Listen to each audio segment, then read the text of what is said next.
Hi, my name's Beth and I'm a recovery coach at Sort My Life Solutions, and today I'm going to give you 7 tips for getting over a relationship. Alright, we've all gone through breakups from time to time, and I'm just going to give you 7 tips for trying to get over, the worst of it. So, number 1, be realistic, okay? Take a relationship breakup for what it is. You're going to feel crap. It's just one of those things, Why do you think there are all these love songs, they're all about pain and stuff? It's because love can hurt sometimes. So take it for what it is. Remember, it will get easier. Not necessarily straight away, but it will get easier. And remember that it ended for a reason, alright? Don't sit there going over if only this hadn't happened, or if only he or she wasn't like this, or what if that had changed? Because it hasn't. The reality is, you are where you are. So you've got to deal with it in realistic terms. So that's number 1. And it's normal, actually, I should point out, because it's one of these things that you have lost something, and you've lost something that can't be replaced. It's a person. There is no one else like that person you lost, which might be a good thing, actually, in some cases. But there isn't, and that's, it's a real sense of loss. So just understand that, and move on to step 2. So step 2, realise that the love of your life is not a god nor a goddess. They never were. I think a lot of people seem to make the mistake of kind of swinging wildly between hating that person who they loved and worshipping them on the other hand.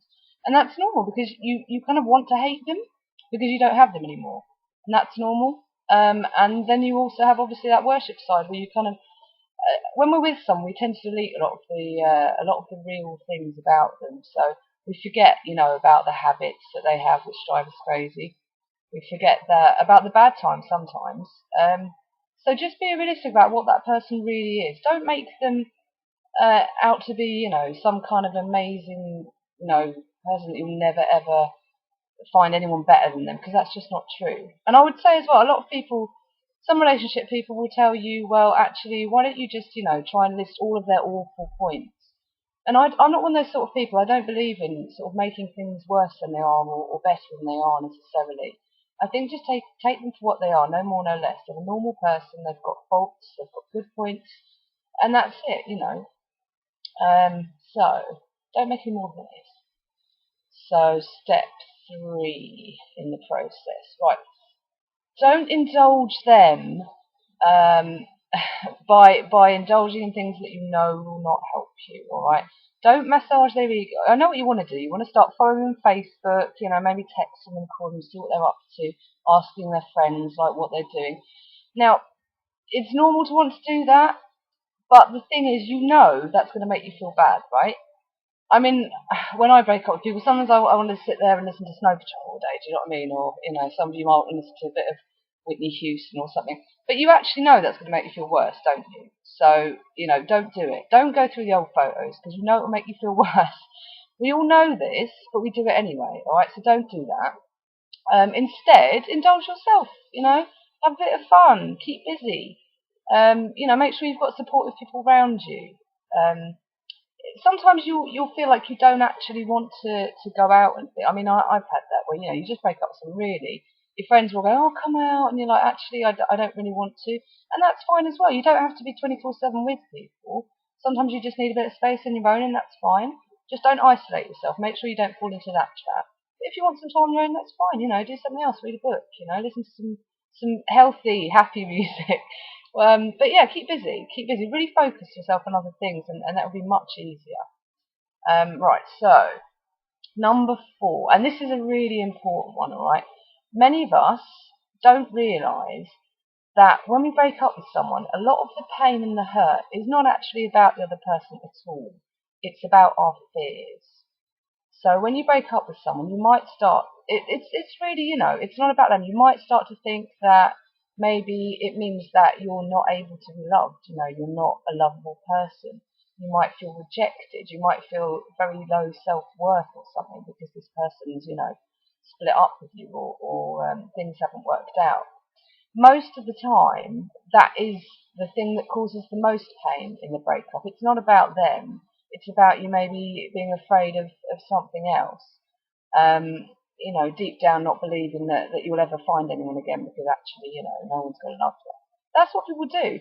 Um, and I mean, like, what the most useful thing to do in that case is, and this is what I did because I had this awful, dreadful fear of being alone. Right, I genuinely did. Like, and I remember when I broke up with someone last, I was, concentrating on that and going, oh, I'm going to be alone, it's really awful. So what I did instead is I looked for evidence that that wasn't true at all. And I made a big long list of all the people I had in my life. And actually there was loads, even people I'd forgotten all about, like I had family, I had networks, I had, close friends, I had more distant friends. I had so many people. I had people at my sports club, everyone that was going to be there for me, that I wasn't alone at all. And yet that's what I was focusing on and, fearing the most. And that helped so much, just realising what my actual fear was, what it was actually about, and then turning that on its head and realising that's not true. So make a list of all the reasons why actually you are lovable. Make a list of all the people that do love you. There'll be other people in your life that love you, not just this one person. Make out a whole list of reasons why it's not actually a rejection of you. It's a rejection of the relationship maybe, but not of you. So hopefully that will help you too. Tip 5.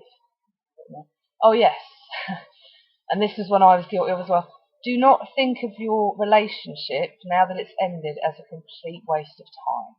A lot of us do this, and it gets you into this whole hopeless circle where you kind of end up going, oh, but it must have all been a waste. I've just invested so much time and energy in this person, and that was just all for nothing.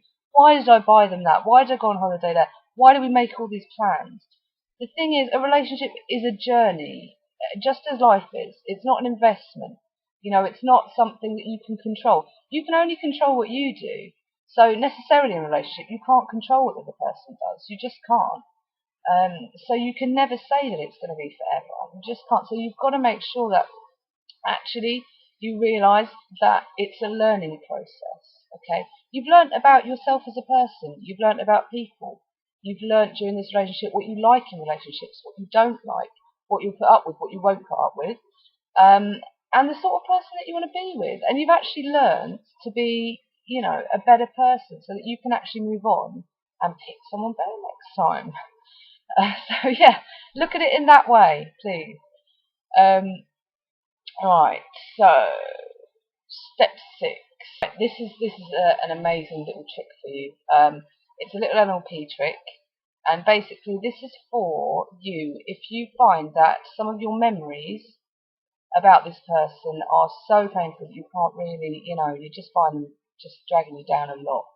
So maybe you've just newly broken up with them and you can't, just the thought of their name just brings up, their face in your imagination. You feel sad. Or maybe you've had a specific scenario where, actually there was something hurtful they did. Maybe they cheated on you, or, they did something really, really painful to you, and you keep replaying that memory in your head. Whichever it is, whether it's just the thought of them, or whether it's a particular memory, you can use this technique to be able to just take the pain down a bit from that. Okay, so just get a picture of this, either them or the scenario in your head. Now, if it's usually, most people have some kind of colourful picture of the person or the situation. It will probably be running forward like a film, like, sort of in motion. So now what I just want you to do is just change the picture slightly. So make that picture smaller a bit. Fade out the colour a little bit. Just make it, maybe if it is running like a movie, just snap it onto still. Like put it like as if it's a photograph. So those are all little things you can do to minimise that. What you should find is when you think about them again, that feeling is just, where's that gone? Where's the pain gone? The pain will be slightly less. That will work for most people. Some people, will need slightly different stuff to change that picture around. And I would say don't do that with anything horrendous. Do you know what I mean? That you need to do that with a qualified NLP practitioner like myself. But yeah, you can use it on moderately painful memories that you just need to tone down a bit, and that's a great trick for you. Okay. And number 2, and this is really the key to it all if you want to move on, build a new life for yourself. And don't make it contingent on being with a partner. Make it about you. Make it about what you want to do. you don't have to have someone else in your life, you know, to make your life work. It might be nice sometimes, but you're good enough just on your own. So make a really great, compelling life. You know, think of all the time you've got now, the space you've got, the energy you've got now. You're not wasting it on this person and wondering about, you know, what they're up to and trying to fit in with them. And you know, you've got loads, just got so much going for you now that you can just develop whatever you want to do. Find something new that you want to focus on. You know, you don't have this person here holding you back anymore. You can do whatever you want. So that's really important. And I think as well, just take that point. When you've built this, when you're building this life, don't make it about anyone else being part of it. If you find someone that can be part of it, that's amazing and that's wonderful. But don't make it contingent upon that. You know, make it so it's something just for you that you can always do. Whether that's, you know, a job you love, running your own business, doing a project, whatever it is, just start making your life so it's amazing, and then you'll attract the right person to you. I'll tell you that one. And you know what? You deserve that as well after after going out with so and so. All right. Now I hope that's helped you a bit. If you have any questions, as always, drop me a line. I'll stick my Twitter address at the bottom of the video, so you can follow me on Twitter. You can visit my website. That's www.smiles.co.uk. SMYLS. My Twitter is Beth Smiles. BETHSMYLS. So drop me a line and let me know, actually, you know, what you'd like more videos on, and I hope I can help you. All right, take care for now. Bye.